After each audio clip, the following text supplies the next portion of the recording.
All right, I'm going to go ahead and continue on with the one and only Ivan. Some animals live privately, unwatched, but that is not my life. My life is flashing lights and pointing fingers and uninvited visitors. Inches away, humans flatten their little hands against the wall of glass that separates us. The glass says, you are this and we are that, and that is how it will always be. Humans leave their fingerprints behind, sticky with candy, slick with sweat. Each night, a weary man comes to wipe them away. Sometimes I press my nose against the glass. My nose print, like your fingerprint, is the first and last and only one. The man wipes the glass, and then I am gone.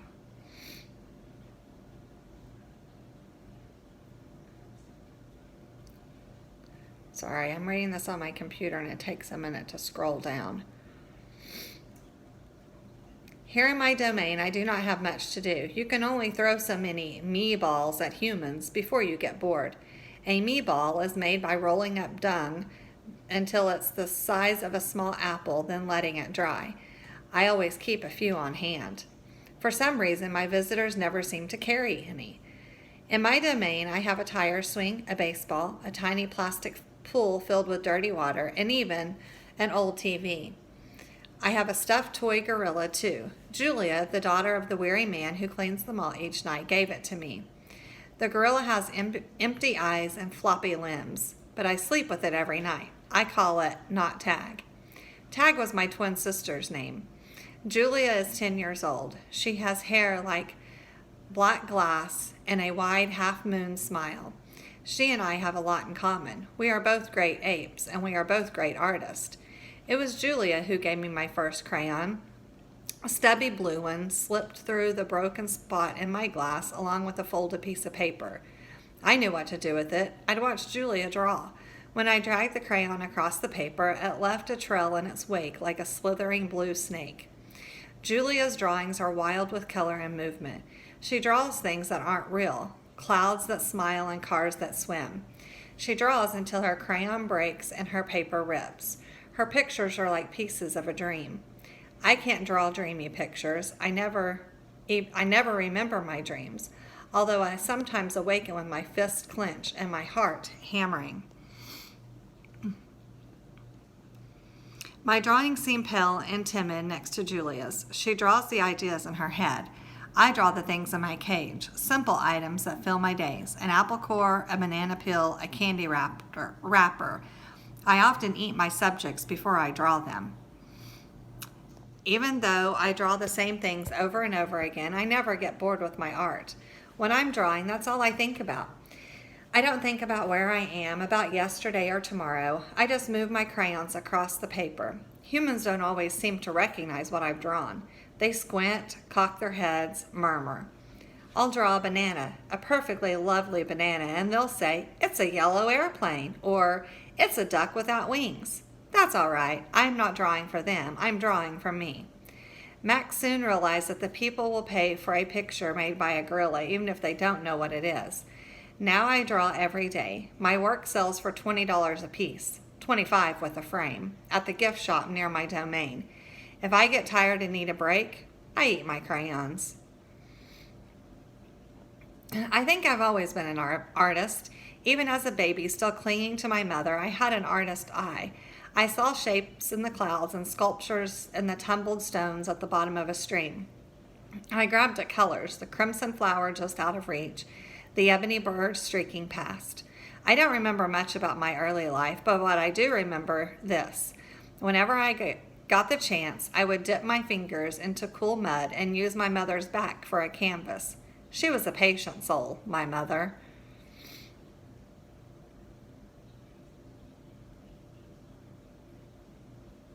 Someday I hope I can draw the way Julia draws, imagining the worlds that don't yet exist. I know what most humans think. They think gorillas don't have imaginations. They think we don't remember our past or ponder our futures. Come to think of it, I suppose they have a point. Mostly I think about what is, not what could be. I've learned not to get my hopes up.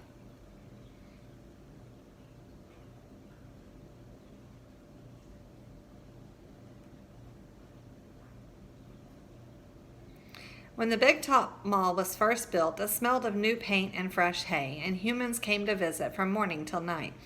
They drifted past my domain like logs on a lazy river.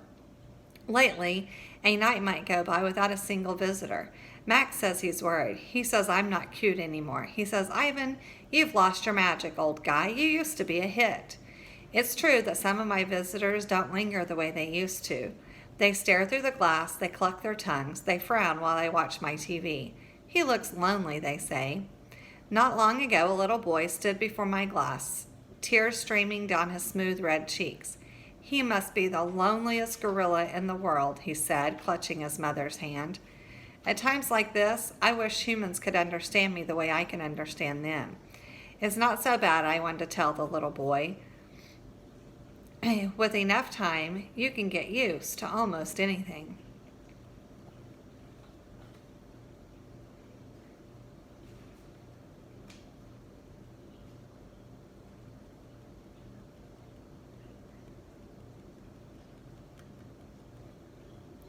My visitors are often surprised when they see the TV Mac put in my domain. They seem to find it odd, the sight of a gorilla staring at tiny humans in a box. Sometimes I wonder, though, isn't the way they stare at me sitting in my tiny box just as strange? My TV is old. It doesn't always work, and sometimes days will go by before anyone remembers to turn it on. I'll watch anything, but I'm particularly fond of cartoons with their bright jungle colors. I especially enjoy it when someone slips on a banana peel. Bob, my dog friend, loves TV almost as much as I do. He prefers to watch professional bowling and cat food commercials. Bob and I have seen many romance movies too. In a romance, there is much hugging and sometimes face licking. I have yet to see a single romance starring a gorilla. We also enjoy old Western movies. In a Western, someone always says, "The town ain't big enough for the both of us, Sheriff." In a Western, you can tell who the good guys are and who the bad guys are, and the good guys always wins. Bob says Westerns are nothing like real life.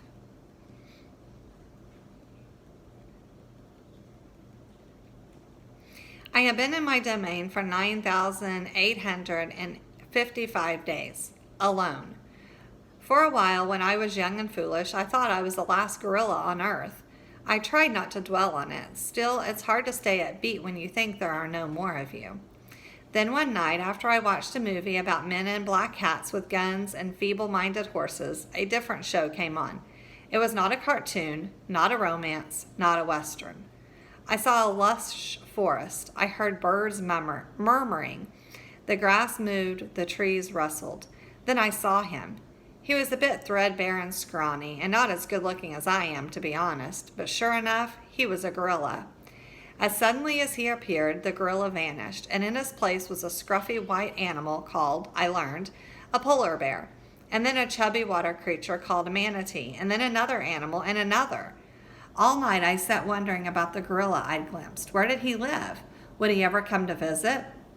If there was he somewhere, could there be a she as well? Or was it just the two of us in the world, trapped in our own separate boxes?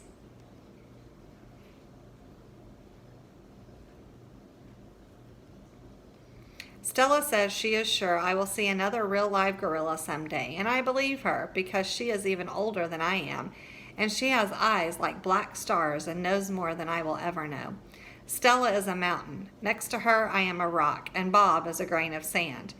Every night when the stores close and the moon washes the world with milky light, Stella and I talk.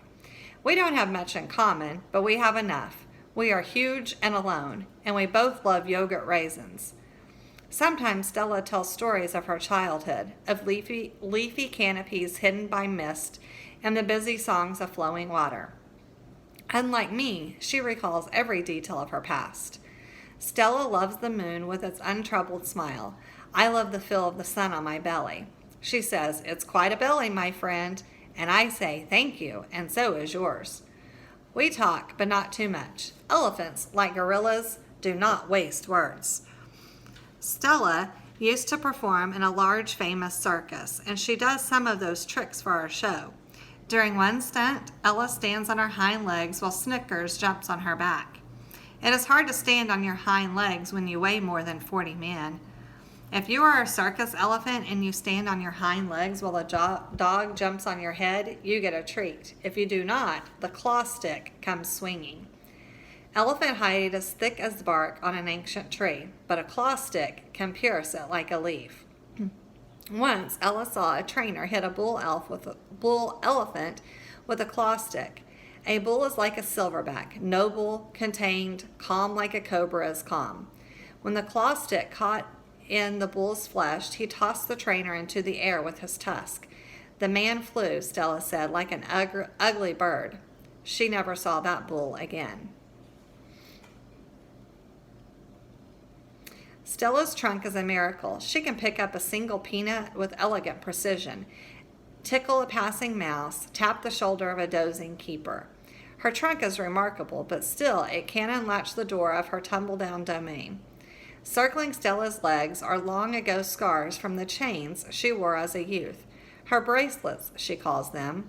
When she worked at the famous circus, Stella had to balance on a pedestal for her most difficult trick. One day she fell off and injured her foot, and she went lame and lagged behind the other elephants. The circus sold her to Mac. Stella's foot never completely healed. She limps when she walks, and sometimes her foot gets infected when she stands in one place for too long. Last winter, Stella's foot swelled to twice its normal size. She had a fever, and she lay on the damp, cold floor of her domain for 5 days. They were very long days. Even now, I'm not sure she's completely better. She never complains, though, so it's hard to know. At the Big Top Mall, no one bothers with iron shackles. A bristly rope tied to a bolt in the floor is all that's required. They think I'm too old to cause trouble, Stella says. Old age, she said, is a powerful disguise.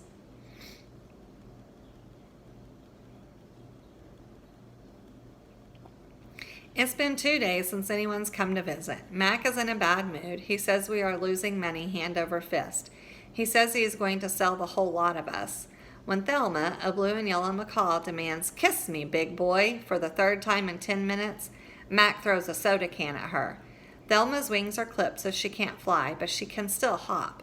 She leaps aside just in the nick of time. "Pucker up," she says with a shrill whistle. Mac stomps to his office and slams the door shut. I wonder if my visitors have grown tired of me.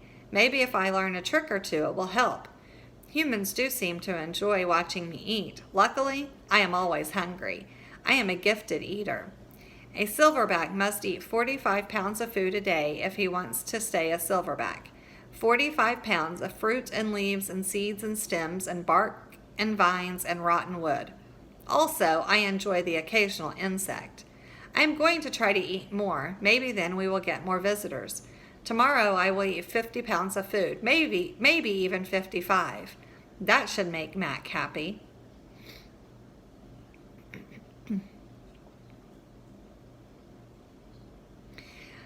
I explain my plan to Bob. "Man," he says, "trust me on this one. The problem is not your appetite." He hops onto my chest and licks my chin, checking for leftovers. Bob is a stray, which means he does not have a permanent address. He is so speedy, so wily, that mall workers long ago gave up trying to catch him. Bob can sneak into cracks and crevices like a trapped rat. He lives well off the ends of hot dogs and pulls from the trash. For dessert, he laps up spilled lemonade and splattered ice cream cones. I've tried to share my food with Bob, but he is a picky eater and says he prefers to hunt for himself. Bob is a tiny, wiry, and fast, like a barking squirrel. He is nut-colored and big-eared. His tail moves like weeds in the wind, spiraling, dancing. Bob's tail makes me dizzy and confused. It has meanings within meanings, like human words. I am sad, it says. I am happy, it says. Beware, I may be tiny, but my teeth are sharp.